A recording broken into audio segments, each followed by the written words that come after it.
This is a reading from the poem of the Man God by Maria Valtorta, Volume 5, Episode 597. The Thursday evening before Passover, arrival at the supper room, and farewell to the mother. 17th of February, 1944. I see the supper room where the Passover is to be consumed. I can see it distinctly. I could enumerate all the rough spots on the walls and the cracks in the floor. It is a large room that is not perfectly square, but it is somewhat rectangular. The difference between the longer side and the shorter one is at most a meter, or a little more. The ceiling is low. Perhaps it appears to be so because the height of the room does not correspond to its size. It is slightly vaulted. That is, the two shorter walls do not form a right angle with the ceiling, but it is roundish.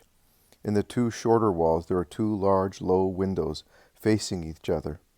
I cannot see what they look onto, a courtyard or a street, because the shutters are closed.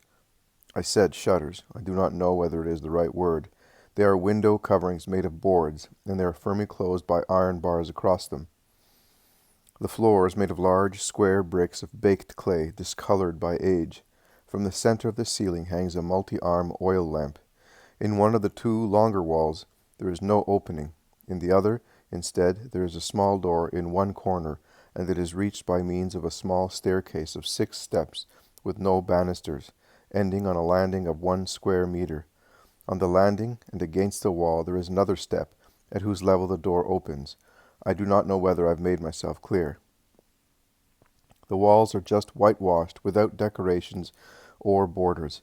In the center of the room there is a long, rectangular table, very long as compared to its width.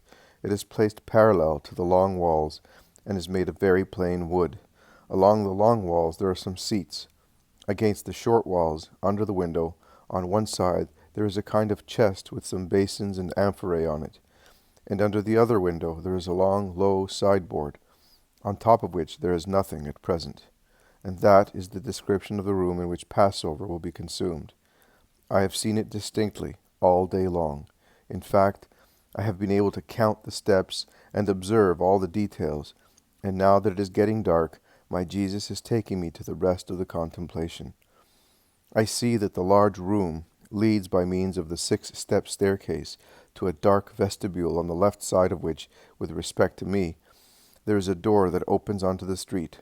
The door is wide, low, and very solid, reinforced with metal studs and bars. Facing the little door that leads from the supper room into the vestibule, there is another door that opens onto another room, which is not so large. I would say that the supper room has been obtained from the difference in level between the ground and the rest of the house. And the street, it is like a basement, a sort of cellar that has been cleaned up or adapted, but is still sunken for a good meter in the ground, probably to heighten it and proportion it to its vastness. In the room that I see now there is Mary with other women. I recognize the Magdalene and Mary, the mother of James, Judas, and Simon. They seem to have just arrived, led by John as they take off their mantles and lay them folded on the stools, scattered about the room, while they greet the apostle who goes away, and a woman and a man who have rushed there upon their arrival. And I am under the impression that they are the owners of the house and disciples or sympathizers of the Nazarene, because they are full of attention for and of respectful familiarity with Mary. She is wearing a deep blue dress, a deep indigo blue.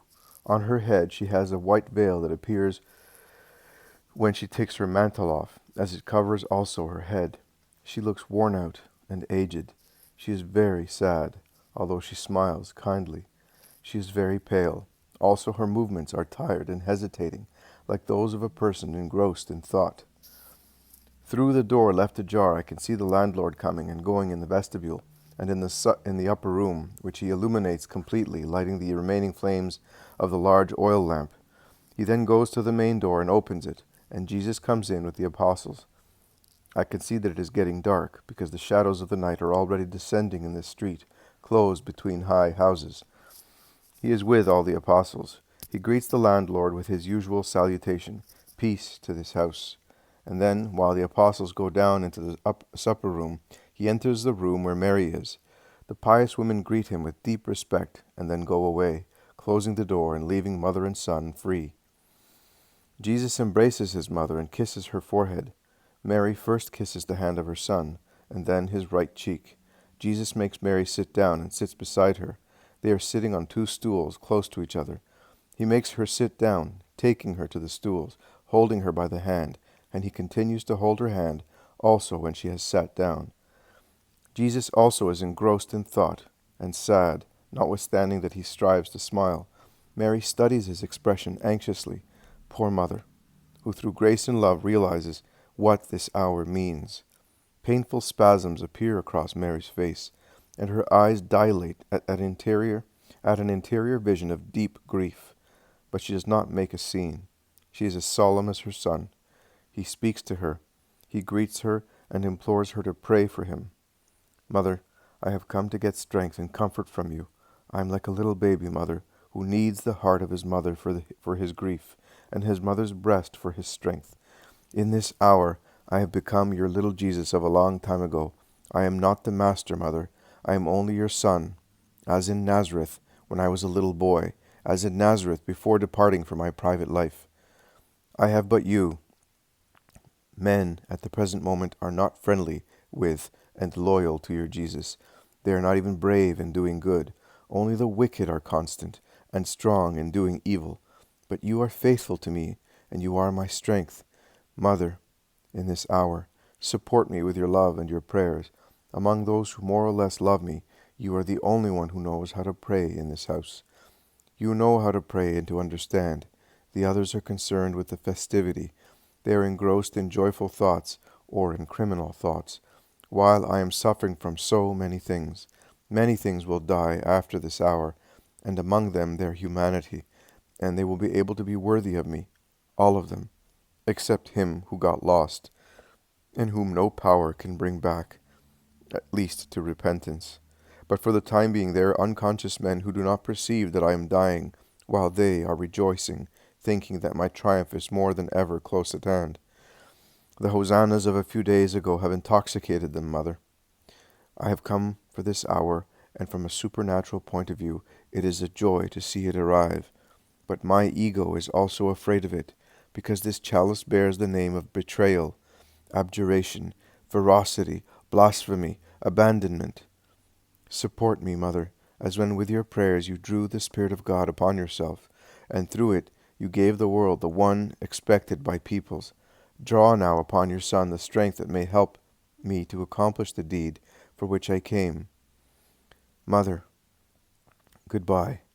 Bless me, mother, also on behalf of the Father, and forgive everybody. Let us forgive together, as from this moment, let us forgive those who torture us. While speaking, Jesus has slid down on his knees at the feet of his mother, and he looks at her, embracing her by the waist. Mary weeps silently, her face slightly raised for an internal prayer to God. Tears stream down her pale cheeks and fall on her lap and on the head of Jesus, who then rests it on her heart. Then Mary lays her hand on Jesus' head, as if she wished to bless him. She then bends, kisses his hair, and caresses it. She caresses his shoulders and arms. She takes his face in her hands and turns it towards herself. She presses it to her heart. She kisses him again, shedding tears on his forehead, his cheeks, his sorrowful eyes.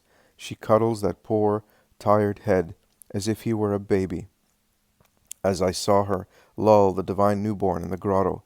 But she does not sing now. She only says, "Son, Jesus, my Jesus," but in such a voice that breaks my heart.